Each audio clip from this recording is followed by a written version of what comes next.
Wide receiver, the hot topic of the week in Western New York and beyond when it comes to the Buffalo Bills.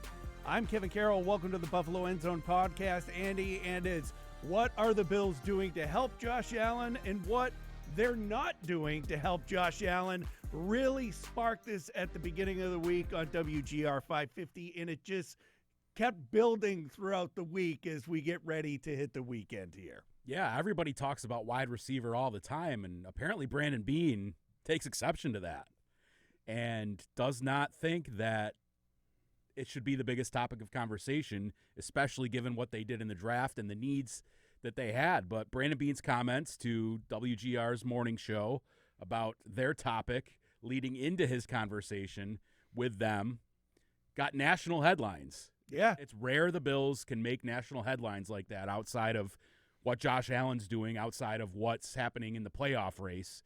And for them to spark that debate about whether the Bills are doing enough around Josh Allen has drawn attention across the country. And not coincidentally, maybe coincidentally, right after Brandon Beane went on that radio show and gave his dismay about what the hosts were talking about in a very brief segment right before he went on the air, they have since then had Elijah Moore in for a visit, the wide receiver out of Cleveland, and have since agreed to a deal with him to bring him in for what's reportedly up to $5 million, according to Adam Schefter. So obviously there was something in the works there prior to Brandon Beane going off about some perceived criticism that they didn't do enough in the draft to bring in a wide receiver earlier than the 7th round. And Elijah Moore is that speedy guy we've been talking about. So are we good now? We're going to dive into, are the Bills in a good place at wide receiver? I think there's a whole host of people that say they should do more. Other people say, look, you saw what they did last year when everybody eats. We're okay adding puzzle pieces, not going for the juggernaut. But imagine this, and I've gone back and forth on this because, first of all, Elijah Moore coming in and drafting a wide receiver, to me, are completely separate animals. Pros and cons on either side are the big deal, Andy. But you look at the AFC Championship game against the Chiefs and how it ended with the ball off the hands of Dalton Kincaid. What if the Bills had a true number one wide receiver that would have come through in that moment that they could have leaned on and changed the course of what happened? Now, ultimately, I'm in the camp of they needed to improve the defense. I agree with what Brandon Beane did. And I also, this is something that I don't want to say has bothered me, but has always been on my mind when you're dealing with radio shows. I mean, this is from even before I came out here, is people like you, me, other people are around the Bills all the time. Often the radio guys get the comfort of just being in studio every day, getting the reports from other people and commenting off of that. You know, I take that Brandon Beane basically said on Saturday, without saying it, we tried to get a wide receiver, but they kept going before we could get there, so we took the best guy on the board. And I think that that might have been what really chapped his behind going into this, is all the talk, I think, leading up on Thursday, Friday, and then maybe that little snippet on Monday was just the breaking point for the GM where he's like, you know what? I'm going to state my case here, and I'm going to try and do it in a way that really pushes how I feel across. You know, it's funny because throughout the offseason, it's been asked a lot at the end-of-season press conference, at the NFL Combine, at the owners' meetings, at the pre-draft meeting about receiver. And I think he just kind of got sick of it, right? Yeah. And you could see it. I was attending some of those events throughout the offseason, and you could see that that question was more and more irritating to him a little bit throughout the offseason. And I think, yeah, you hit a little bit of a breaking point. But, you know, I don't want to get too deep into that conversation because now here's where we are, right? Right. Let's set up what they have. And so if you wanted the Bills to draft a wide receiver earlier than they did, say the 7th round. the 7th Anything's round earlier. Right. obviously it had to be a certain type to fall all the way to them in the first round, right? And then we know they needed defensive help, and I think that was the top priority. They showed last year that everybody eats can work. It's can it work sustainably over the long term? We'll see, because they're banking on that to some degree. But how about this question? Would you rather have Elijah Moore, who they've just agreed to sign, and Deion Walker, the fourth-round pick that they moved up for in the draft, the big defensive tackle, 6'7", 331 pounds, or a fourth-round wide receiver and a couple extra bucks? Would you rather have Moore and Walker or a fourth-round rookie receiver? I would rather have Elijah Moore right now than be wondering what a fourth-round wide receiver might bring you. Now, Khalil Shakir hit, but he didn't hit right away. Took him a year and a half. I'm not saying this is Stephon Diggs level, but it kind of goes back to that idea that they wanted to take Stephon Diggs to have a proven guy. Ultimately, the Vikings got Justin Jefferson, who's proven to be tremendous out of that trade. But I still think with where you are right now, I'm sorry, but, you drafted Keon Coleman. You went out and drafted Dalton Kincaid. They've worked on the pass catchers. Right. And those two guys haven't lived up to what they needed. So is that on them or is that on the Bills? That's part of the other thing. Did they pick the wrong guys? They invested in it, but did they pick the wrong guys? Or is there still room for those guys to go? I still think it's open. I mean, Dalton Kincaid has 2 seasons. He was banged up in his sophomore season. Keon Coleman gets banged up in his rookie season after really a really promising start to the season. So that's to be determined, I think, still. So while you have that going on, why bring in another to be determined when you have a guy like Elijah Moore that was, from what I recall, hyped up a lot going into the draft the year he was selected 2021 by the Jets.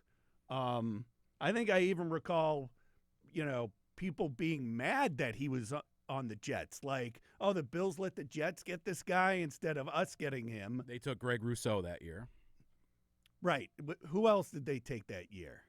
Boogie Basham. Boogie Basham. Right. So now he's here. He's still young enough. He's 25 years old. He put up decent numbers. Like, when you look at the numbers and how he would fit into the offense, it's a fit with what the Bills do.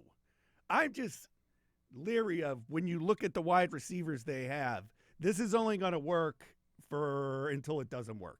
Basically, I've said that before. You look at teams that win Super Bowls and get to Super Bowls, you got to have that alpha out there in the wide receivers at some point, I mean, there were a lot of people who said, look at what the Eagles did last year and the defensive stuff that they did and dominating the Chiefs that way.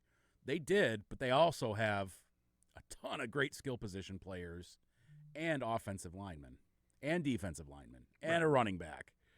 I mean, Devontae Smith and A.J. Brown both caught touchdowns in the Super Bowl. Mm-hmm. Now, the defense was by and large the reason they won that game. I mean, Mahomes had no chance. Right. And I think the Bills saw that blueprint and thought, we can do that too, right? We need to be able to do that. I think we were saying that leading up to the draft the whole way, is that, the NFL, they always say it's a copycat league, and you look at how the Eagles finally slowed down Patrick Mahomes. You even go back and look at how the Buccaneers did it when Tampa Bay beat the Chiefs in that Super Bowl. Was the Buccaneers defense played a huge role in that, not just Tom Brady being there and some of the guys they had on offense, which obviously Tampa, their wide receivers were great. Gronkowski came in. They had Mike Evans, Chris Godwin, Antonio Brown, Gronk. Yeah. So that played a role, but that defense was no joke either. Yeah. I mean, I look at it this way. Can Josh Allen elevate people and make them better? Absolutely. He's proven it. He won the MVP last season. Do you always want to have him do that? Do you want to make it easier on him in some regard? I'm not saying you have, it's not easy to find an alpha number one receiver. They had one in Diggs, and they said, we've had enough of you. I think if things don't go well, like it kind of looked that way when they brought in Amari Cooper, right? At the beginning of last year, the everybody eats concept. It was a little bit of a struggle at times. It was. And you and I even talked about it, that it just looked like the offense would stall out early in the year, even when they were doing well and winning games. It looked difficult. Yeah, it looked hard. I'm going to sneeze. It looked hard, but I got you here. I'll vamp for you. So, yeah, to me, they recognized that they were struggling a little bit in separators and man coverage, so they went out and traded for Amari Cooper. That paid off a little bit right away. He had that nice game right off the bat when he came in, and then it was kind of really mid at best. He did hurt his hand. He did. Everyone, I think, on the Bills hurt their hand. Their wrist. Yeah, hand, wrist. It was the year of the wrist, as Brandon Beane likes to say. Let's talk Elijah Moore, really, and what he brings here. So he coming out of college, his pro day ran a 4.32 40-yard dash. That's really fast. It's up there. He's not the biggest guy in the world. He's about 5'10", less than 200 pounds, but he represents a guy who can get down the field and has speed and some juice at only 25 years old. Mm-hmm. If you look at his stats last season, 102 targets, 61 receptions, and if you think about what the Bills did, that would have been second on the Bills. Mm-hmm. You know what I'm saying? Right. There's Shakir, and then there's a massive drop-off among the wide receivers. So this guy with who the hell knows who was throwing the football to him in Cleveland last year. Right, and even during his time with the Jets. And for the Jets, I'm looking at his rookie season here, Andy, and his rookie year, 77 targets, 5 touchdowns. Mm-hmm. So the touchdown Zach production, Wilson as the quarterback. Right, so the touchdown production kind of tailed up, but if you're a rookie, that's a pretty promising start to your NFL career on a team like the Jets. Mm-hmm. And then he got frustrated. I believe he forced a trade. He did. He asked for a trade because he was frustrated with his role. They eventually draft Garrett Wilson. Mm-hmm. They bring in some other guys, and I think he kind of lost his role there. The interesting part about him is while he's small, he can play some slot. He can play some outside receiver as well. And I think that fits exactly what the Bills' plans have been, and that they have a bunch of chess pieces that can be moved all over the place. That's kind of their model, right? Mm-hmm. It's the everybody eats thing. It's the we don't have one particular guy who we know we're going to line up in the same spot every time. And we have a bunch of different guys who bring a bunch of different skill sets now. So I think we talked about this in the podcast earlier this week, but if you go down the list, they do not have the do-everything alpha receiver. They don't have that. It's obvious. We can debate whether they should or how they acquire that person. But in Elijah Moore, they now have a speedy downfield threat who can do some things in a variety of spots. Joshua Palmer, I think, slots in as probably your starter at Z, mm-hmm. and he's your separator. He's your man coverage beater. He's your route runner. He does have a little bit of downfield juice. I thought he was good a couple of years ago in Los Angeles with the Chargers. And then for some reason, they get rid of Mike Williams and Keenan Allen, bring in Ladd McConkey, and his production went down even though he had the chance to step up. So that's a little bit concerning. But again, Josh Allen is the best quarterback any of these guys have ever played with, in all likelihood. Yeah, I agree with you on the Joshua Palmer thing. I mean, my guy I'm looking at now is Curtis Samuel, who had a tough start to his season with the Bills last year, but I thought came on pretty strong. I could be wrong in saying this. You correct me if I'm wrong, but Curtis Samuel and Elijah Moore almost seem like they'd be the same role. Yes and no. I mean, Curtis Samuel does a little bit of different things. He has some ability to move the ball downfield, and he has some ability to line up in the backfield and be versatile that way because he's a former college running back, right? Like when he came out of Ohio State, he was a running back and he moved to receiver. I think we saw a little bit of flashes of him towards the end of last season once he got through the injuries and started to come along. I don't know that I want to rely on that as like one of my main guys. So like he's probably 4th or 5th on the depth chart, and that's fine. Obviously, Khalil Shakir in your slot is going to be probably your number 1 target. I think Joshua Palmer fits in there. I think as a number 2 potentially. I think Keon Coleman, they're going to ask a lot more out of him. He's going to be on the field a ton. Mm-hmm. Whether you like that or not, he's going to be your blocking wide receiver in that Mac Hollins role that they kind of split last season. Yep. And Coleman was on the ascension. He's got to get better. That's a second-round pick. That's the first pick of the second round last year. Right. That's in essence their first-round pick. He's got to be better, and you got to expect more out of him. And then it's like, all right, how are we going to use who am I looking at here? Samuel, and how are we going to use Elijah Moore? So that's your 5, right? And then you're battling out for a 6th spot, Laviska Shenault. You're battling it out with Tyrell Shavers, who's a guy I liked, who they might want to use him because he has some speed and size. They don't really have a lot of size other than Keon Coleman. So I think that the Bills' wide receiver room is probably better than last year. I think Josh Palmer can have a really nice season. And I like the chess piece of Elijah Moore. He doesn't have to be on the field every play, but he can provide somebody that gives defenses some amount of fear about field stretching down the field. Well, that was the thing going into the draft in which I felt comfortable with where the wide receiver room was even before Elijah Moore with Joshua Palmer now on the team.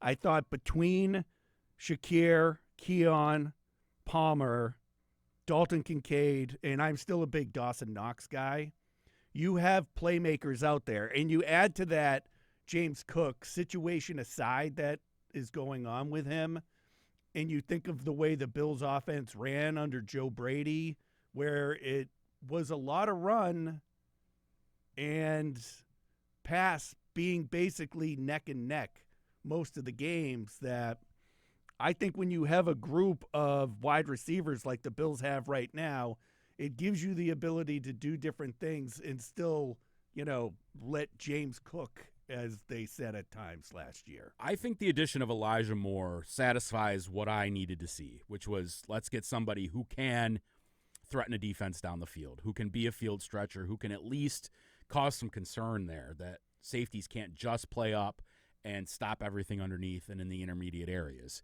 So that satisfies that to me. That's what I wanted them to get in the draft. I didn't think they needed to draft somebody in the 1st or 2nd round. If a great guy fell to them, great. That's awesome. Mm-hmm. I liked a couple of guys in the draft. Brandon Beane said they didn't consider it a very wide receiver deep draft. Didn't like a lot of the guys. That's fine. So you took your swing last year with Keon. He's got to get better. But now I think the way that they play offense, I'm cool with it. Yeah, I mean, like if you can get an alpha number 1, great, but that's hard to find. I think they would take it. If they thought that they could draft Justin Jefferson in the mid-1st round, late 1st round, they would do it. I don't think they saw anybody, and I don't know that there was anybody like that in this draft class. So, I mean, who are you going to get in free agency? I mean, I guess you could have tried to trade for DK Metcalf. Are we getting 4 games into the season this year? Saying the same thing. And saying the same thing we said last year, because you had MVS, you had Chase Claypool come into the Bills, who were veteran guys who have been on winning teams and have won at times. So I don't know. I feel like if we went back and watched the podcast on what we thought about the wide receivers at this time last year, part of me thinks we felt the same back then, or at least I did. Yeah, I mean, I'm okay. Last year I felt much worse about the receivers going. Okay, but then they did what they did. Because I thought with Josh Allen at the height of his powers, they were awesome. Right, and I thought Dalton Kincaid was in for a monster year. I think I had him being like the Bills' top pass catcher, and that just didn't happen. Right, and I still think that needs to happen, and that's part of this group of pass catchers that the Bills have. I mean, Ty Johnson, too, while we're at it. Ray Davis can catch. Ray Davis. Yeah. So overall, as we sit here right now at the beginning of May, Andy, I feel comfortable with what this unit is right now, but the beginning of last season kind of soured me on they might reach a point again where they're like, we got to get just another guy in here. But now, like, who are you going to get, right? Well, who would have thought of Amari Cooper last year? Well, I think people, I'm not going to say I predicted that. Okay. But I did see people say, like, that's a guy to keep an eye on because of his contract situation. You could probably get him, right? I mean, who's the other guy? Like, Devontae Adams. Devontae Adams, DeAndre Hopkins, they all moved around. Right. So there'll be some movement there. The one thing I do worry about with the Bills offense, and I brought this up in the previous podcast, is Josh Allen played at an MVP level. Will he always do that? That's one question. Two, how about the turnover stuff? Right. That was huge last year. Them hardly ever turning the football over, which throughout Josh Allen's tenure had not been the case. This was the first year that he didn't turn the ball over this past season. And the defense was awesome at turning the football over. Can you lean and bank on those things to happen again, which A, keeps the offense on the field because they don't turn the ball over and then they have a chance to score, or B, the defense gets a takeaway and sets them up with extra possessions or in prime territory. Good field position throughout the season. How many times did we see it that they would get a turnover and then immediately go down and score within a couple of plays? Yeah, right? That was like the MO of the team. Right. So Brandon Beane, though, he's banking on that they're going to do that again. Not necessarily the turnovers, but that they're going to play at that level offensively, and then their defense it has to be better. They devoted so much to the defensive side of the football in this draft, which I called for. We all called for it. A lot of people called for it. Home run to me, the first 3 picks, in terms of at least guys I liked and positions of need and value, to get Max Hairston, to get TJ Sanders, and to get Landon Jackson, and then go get Deion Walker as well, right? And to go defense with your first 5 picks, it's got to be better. And you've infused talent into the defensive line. You've overturned that spot. You've got a core of guys, and then you've got Hairston, who needs to come in pretty quickly and become your number 1 corner. No offense to Trey White and Dane Jackson, but that's the goal here. However quickly that happens, it needs to happen quickly because you bring in that athleticism. So with all of that said, with MVP Josh Allen, a really good offensive line, a host of capable characters, and James Cook offensively, and then hopefully an improved defense, they were really good last year. So to me, if some of those things continue, they're going to be really good again. So we said this about the cornerback room, I think, back on Monday with the additions of Dane Jackson and Trey White and Hairston. When you look at this wide receiver room, is it, or did you say this already, is it an improvement over last year? I think going into the season, it is an improvement. Okay. So I think, would you rather have Amari Cooper and Mac Hollins or Elijah Moore and Joshua Palmer? The Amari Cooper we saw last season. Probably Joshua Palmer and Elijah Moore. But, yeah, so it's like kind of unproven. Like Mac Hollins, nobody expected him to lead the Bills in touchdown catches. Right. Elijah Moore has a pedigree, and Josh Palmer, I seem to think, has potential that really hasn't been tapped into yet, but can they get that out of him? That's the question. And we touched on this earlier, but with Elijah Moore, I mean, we could take a deep dive into who was throwing him the ball his first 4 years in the league. Now he's put in a situation where maybe the wide receiver everyone thought he was going to be coming out of the draft when he went to the Jets is who he can be and turn into that guy here with the Bills now with Josh Allen throwing him the ball. Yeah, I mean, there's room for him to grow. There's room for Palmer to grow. I think Shakir is only going to get better. And then if they take the leap with Kincaid and Coleman, and I think you have to throw Kincaid into the receiving group, then on paper they should be better. Mildly, how much? I don't know. They still don't have the main man, the Diggs type from 3 or 4 years ago, but I don't think that they think they need it. Is there a shot Moore is not on the opening day roster to you? Probably not. I mean, we're going to have to see what the guaranteed money is. But if he there was a weird thing where there's an unrestricted tender that the Browns put on him. Okay. So they had to pay him at least $3.45 million. He was free to sign with any team, but any team had to pay him at least that. If not, he could revert back to the Browns. Okay. It's a little known rule. I had never even heard of it. Right. The Chargers did it with J.K. Dobbins, too, strangely enough. Interesting. So that they can get compensatory picks if they leave.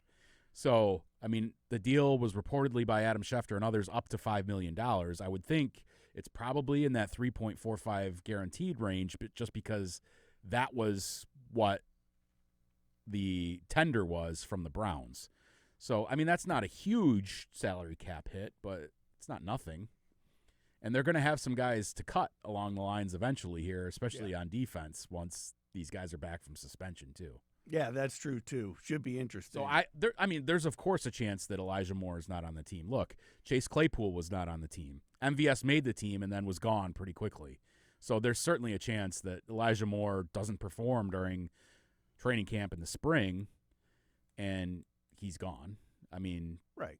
They didn't invest a ton in him, so that's definitely a possibility. I like it, though. I honestly think that this could be the place where Moore lands and finally starts to take off a little more with Josh Allen out there. Yeah, he's got to get out on the field, though. Right. I mean, the thing with the Bills is I don't know how much snap-wise he's going to get, but we'll see. Right, absolutely. Yeah. So that's where we are with the wide receiver room, Andy. Let's go back to the draft then and some of the picks that the Bills have made. You, post-draft now, have been in touch with some coaches. We'll start with Kentucky because you have Deion Walker and Max Hairston, both from Kentucky, and some of the work you've been doing is talking to coaches from that program. Yeah, as a follow-up to the draft, I wanted to kind of get an insight into who these guys were from people who knew them really well. Yeah. They're college coaches. So I did have a chance to speak via Zoom with Chris Collins, Kentucky's co-defensive coordinator. He was on the road recruiting down in Georgia at the time and was in a high school, and he's got a buddy at the high school who gave him a chance to use his office to do this Zoom with me, and that was awesome because these guys are really busy. It's recruiting season for college football. So I chatted with him for quite a while about both Max Hairston and Deion Walker and the Ray Davis connection as well. He knows Ray. And the thing I took away from this, the biggest thing I took away, was that Chris Collins said to me he believes Deion Walker could be the steal of the draft. And he called Deion Walker a unicorn, given his size, his speed, his athleticism, 6'7", 331 pounds, played at 345 or so for Kentucky, and has a lot of juice. He's not just that big run-stuffing, two-gap nose guard that many people thought the Bills need. He's got some juice to penetrate and get to the pass rusher. His 2023 film, he had a really good season in 2023 and was thought by some to be potentially a first-round pick. 2024 was a bit of a struggle. He played through a really tough back injury that he persevered through all season and played 12 games, and that really affected him. And Brandon Beane even said that we looked at his 23 tape and said, my God, this guy's a beast. 2024, a lot of inconsistency, not quite as sharp, some splash plays, and then some plays where he wasn't as good, and that back injury really affected him. And Chris Collins told me that he really struggled with that back injury, but the fact that he was able to persevere through it was really incredible, and that this guy, if he gets right, his back, his strength, that's all an if, right? Could be a diamond in the rough, right? Could be an absolute beast and a guy that you can't match up with because he's so big and tall and strong and fast, and can play both the one technique, the three technique. They even lined him up outside as a defensive end at times. So the Bills will get him in their system and work on that and get him stronger, at least his back, and then there's some hope for him. And then Max Hairston, he said, that guy just wants to be great. He wants to be a film rat, a junkie, studying constantly what other people's tendencies are, learning his craft. And then you add that to the immense athleticism that he has, the fastest guy in the combine, 4.2840. His ball skills is something Chris Collins really said was elite, off the charts. His ability to find the football, bat it down, or make a play on the ball and make an interception. 3 pick sixes during his career, tied the school record. So this is somebody who he had the utmost respect for and was a coach of his and thought, my God, this guy's going to be a star in the NFL, given all he has, plus his work ethic and want to. Did he touch on run support and his tackling and how that needs to improve here in the NFL? I did talk with him about that, and he said that his tackling was better the previous year, just like Deion Walker, and then he dealt with a shoulder injury last season that kind of threw him off. But it's not because of a lack of willingness to be a tackler. Mm-hmm. He's not one of these guys who makes a business decision and says, I'm not getting involved in that. I'm going to let my teammates take this guy down. Last man into the pile. Right. He's a guy who will throw his body out there. He just needs to work on his technique a little bit and get better at that. He's not the biggest guy in the world. He's only 180-some pounds. So that is a little bit of a concern. But Chris Collins said it's not because I ever thought he didn't want to be a tackler. It's just something he needs to get better at and can improve. He believes with coaching, with time, with effort with the Bills NFL staff, maybe a little more strength on him in the weight room, that he'll be okay there. All right, also diving deeper into T.J. Sanders out of South Carolina as well, the defensive tackle the Bills took in the second round. Yeah, I talked with Clayton White, the defensive coordinator of South Carolina. He, too, was recruiting, and he was in North Carolina in the Raleigh area when I talked to him out recruiting. And it was funny, while I was doing the Zoom with him, his mom was calling him at like 7:30 in the morning. This guy had to get up, I had to get up early to get this done with Clayton White. So That's I appreciate early, that because he's grinding. But yeah, he said Sanders is just one of those guys who's untapped, who can do so much, is really adept at getting through the line, beating double teams, creating pressure from that defensive tackle position. Sounds a whole lot like Ed Oliver. Versatile, can play all the way across the line, can play the 5 technique, the 3 technique, inside at 1, and if they want to move him inside to 1, maybe they would put some extra weight on him. But to me, he said this is a guy who, in the same vein as Max Hairston, has the want to, the desire, the physical traits to be a really, really good player in the NFL. Any other things lined up for you? We have rookie minicamp coming up a week from Friday, so we'll get to see some of these guys. In the meantime, any other coaches or anything lined up? Yeah, I've reached out to a couple of different coaches. We're working on that. They're busy, so I would assume they're not always like, let me jump right at the chance to talk to the Bills beat reporter in Buffalo. But I do appreciate that, just to get a little more insight. We'll try to maybe get some guests on the podcast next week and see if we can, dive a little bit more into what the draft class was, the outlook going into rookie minicamp, and, we'll kind of next week too, I'm going to take a look at some of the other lesser known prospects a little bit, some of the 5th, 6th, 7th round guys, and kind of do some more stuff like that. So a lot of that stuff will appear on social media, on SpectrumLocalNews.com, as we kind of just dive headfirst all into Bills all the time. I love it. I was just thinking of this while we're talking right now when it comes to rookie minicamp. The past couple have been, rookie minicamp's coming. We get our first chance to see Dalton Kincaid out there catching balls, or Keon Coleman catching balls. And now you have first 5 picks are defense. Defensive tackle, defensive end, defensive tackle, cornerback, defensive back. 2, 3 cornerbacks. Yeah. You have a tight end who's going to be a blocker and a lineman, and then Caden Prather. 3 cornerbacks, 3 defensive linemen, a blocking tight end, who I'm actually interested in, this Jackson Hawes out of Georgia Tech, who played at Yale as well. Is he more than just a blocking tight end? Is there some juice there in the passing game to make him a threat when he's on the field, perhaps as the extra tight end, maybe in that jumbo role that Alec Anderson and others have played over the years, to have a threat in the passing game too? So we can tack on watching Jackson Hawes catch balls, because everything else is just linemen lining up and hitting air or pads or whatever. So when we go just inside baseball here, we'll call it some inside football, Kevin and I usually go together and we both bring a camera and we shoot practice. And one of us usually takes the offensive guys, one takes the defensive guys. We kind of formulate a plan based on the needs that day. And a lot of times I'll end up on offense just because it's offense, right? It's the story of the day. It's the fun part. But this time I might give you offense. That's fine by You can me. go chase down the tight end and the, the 7th-round receiver and the tackle, and I'll chase around all these defensive tackles and cornerbacks. We'll see. What'd you do today, Kevin? Oh, I just filmed Jackson Hawes for 5 minutes and called it a day. Hitting a sled with Right. with the Rob the tight ends coach. Yeah. So Rob Boris.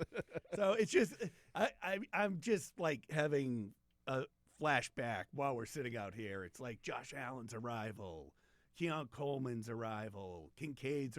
It was like defensive tackle and defensive end. Just from what we know, anyone who's ever practiced football, it's kind of you're not going to get to see the impact these guys are going to have during rookie minicamp. You won't even see it until sometimes in training camp. Yeah. You don't see a whole lot of that.